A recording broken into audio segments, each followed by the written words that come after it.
दक्षिण फ्रान्सको सेन्ट पल लेज डुरेन्स स्थित एउटा सानो पहाडबाट दुईवटा सूर्य देखिन्छन्।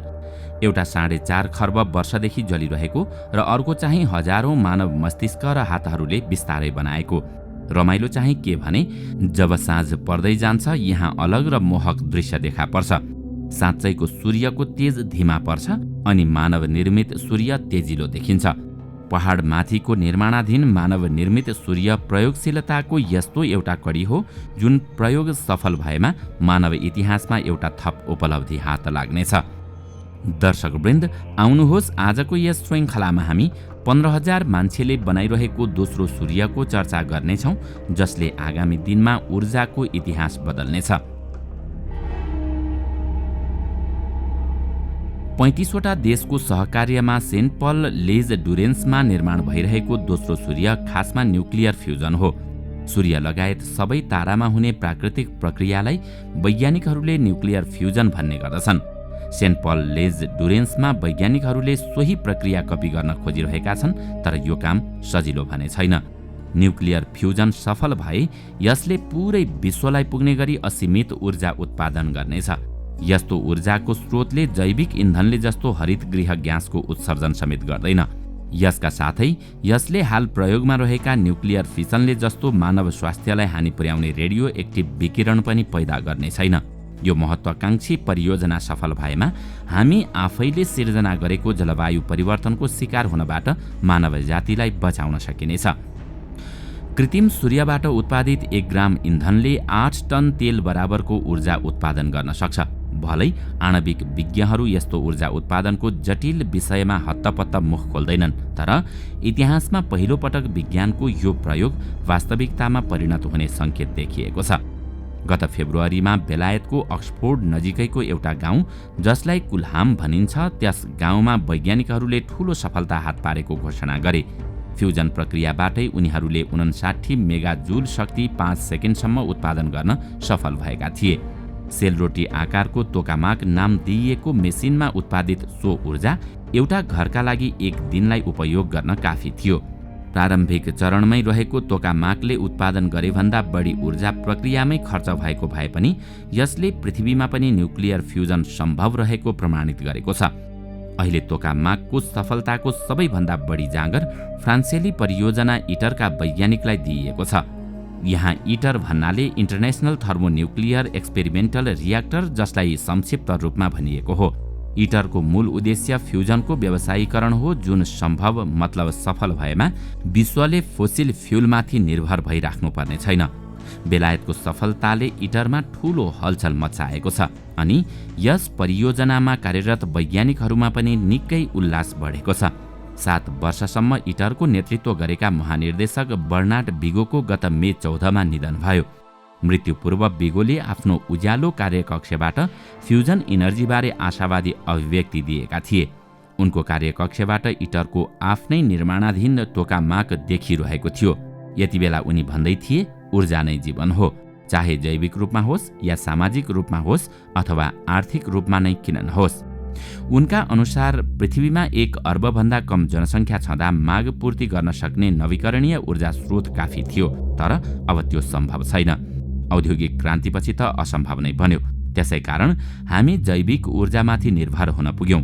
फलस्वरूप हामीसँग अहिले 8 अर्ब जनसङ्ख्या अनि कठोर जैविक सङ्कट छ, जसबाट बच्ने एउटा मात्र उपाय भनेको अहिले प्रयोग गरिँदै आएको प्रमुख ऊर्जा स्रोतको विकल्प खोज्नु हो।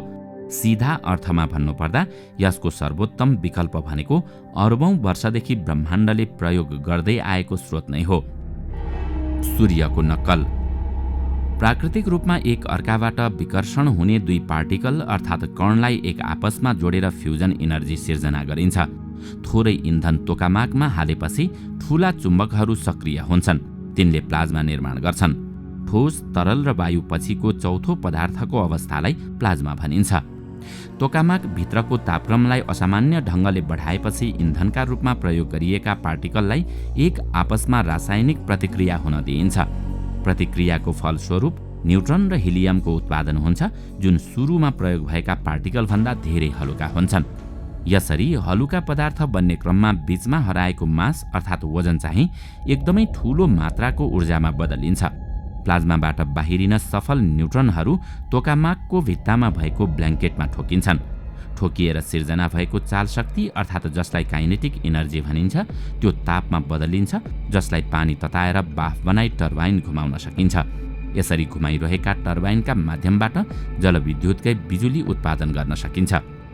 यो सबै प्रक्रिया पूरा हुनका लागि तोकामाकमा अति धेरै ताप चाहिन्छ। प्लाज्मालाई 15 करोड डिग्री सेल्सियस तापक्रमको खाँचो पर्छ, जुन सूर्यको कोर अर्थात् सबैभन्दा भित्री भागभन्दा 10 गुणा बढी हो। अब तपाईको मनमा लाग्न सक्छ, त्यसो भए पृथ्वीमा पाउने कुन चाहिँ तत्त्वले यति धेरै तापमान सहन सक्छ र? तपाईको मनमा यस्तो प्रश्न उठ्नु स्वाभाविक नै हो। परियोजनाको सुरुवाती दिनदेखि अहिलेसम्म आबद्ध वैज्ञानिकहरूले झेलेका कैयौं चुनौतीहरूमध्ये एक यो पनि थियो। जब वैज्ञानिक तथा इन्जिनियरहरूले विशाल चुम्बकहरू डिजाइन गरे, तब त्यसको चुम्बकीय प्रभावले तापलाई प्रभावकारी क्षेत्रभित्रै कैद राख्न सफल भयो। यसका अतिरिक्त वैज्ञानिकहरूले यसका सबै कुरा पग्लिने निश्चित गरे, जसले प्रयोगलाई सम्भावनातिर डोर्यायो। यस परियोजनामा आबद्ध वैज्ञानिकहरू मेसिनभित्र सूर्य नै बनाउन प्रयासरत छन्।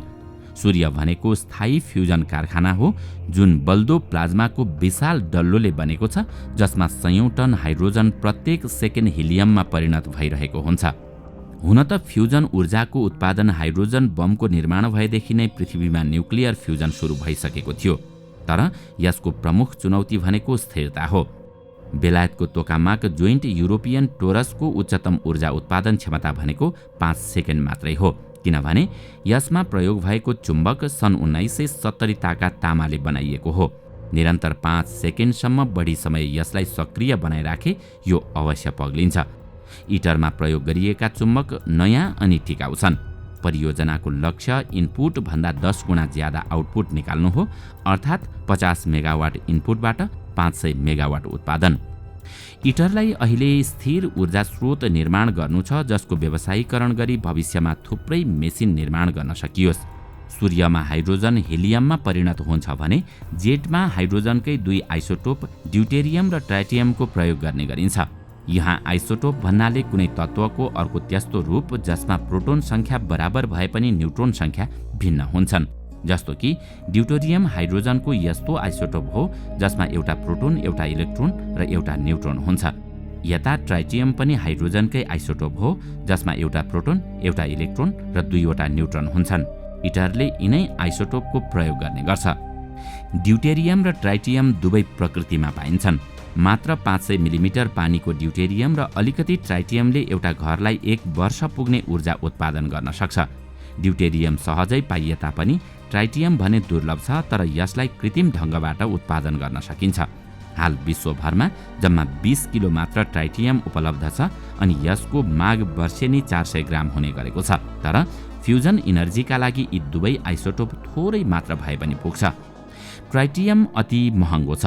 यसको मात्र 1 ग्रामलाई लगभग 30,000 अमेरिकी डलर अर्थात् 35 लाख रुपियाँ भन्दा बढी पर्छ। त्यसो त भोलिका दिनमा न्युक्लियर फ्युजनबाट ऊर्जा उत्पादन सुरु हुनासाथ यसको माग बढ्नेछ, तर यो खासै ठुलो समस्या भने होइन। टाढाबाट हेर्दा इटर तयार भए जस्तो देखिन्छ, तर नजिकबाट नियाल्दा अझै बाँकी नै छ। 39 भवन बराबरको निर्माण कार्य जटिल छ। मुख्य कार्यस्थलमा कामदारहरूले 750 टनको क्रेनका सहायताले मेसिनहरू जोडिरहेका छन्। कामदारहरू अझै पनि सामानको प्रतीक्षामा छन्। रुसबाट आउनुपर्ने विशाल चुम्बक आइपुगेको छैन। तोकामाकको आकार अकल्पनीय छ। यसको तौल लगभग 23,000 टन हुनेछ, जुन 3 वटा आइफेल टावर बराबर हो। करोडौं पार्ट पूर्जाले बन्नेछ तोकामाक। यसका वरिपरि अहिलेसम्मकै सबैभन्दा विशाल चुम्बकहरू हुनेछन्। ती चुम्बकहरू कुनै कुनै गोलाको व्यास 24 मिटरसम्मको हुनेछ र यिनलाई चाहिँ त्यहीँ जोड्नुपर्ने हुन्छ, किनभने यिनको ओसार पसार गर्न निकै कठिन हुन्छ। यहाँ तपाईँ आफै कल्पना गर्नुहोस्, यसको डिजिटल डिजाइनले मात्रै 2 टेराबाइट ओगटेको छ भने यही अनुपातमा पनि यस तोकामाकमा करोडौं पूर्जाहरू लाग्नेछन्। यो परियोजनामा एउटा पनि त्रुटिका लागि स्थान छैन। इटरमा विश्वभरका 4,500 कम्पनी र 15,000 कामदारको संलग्नता छ।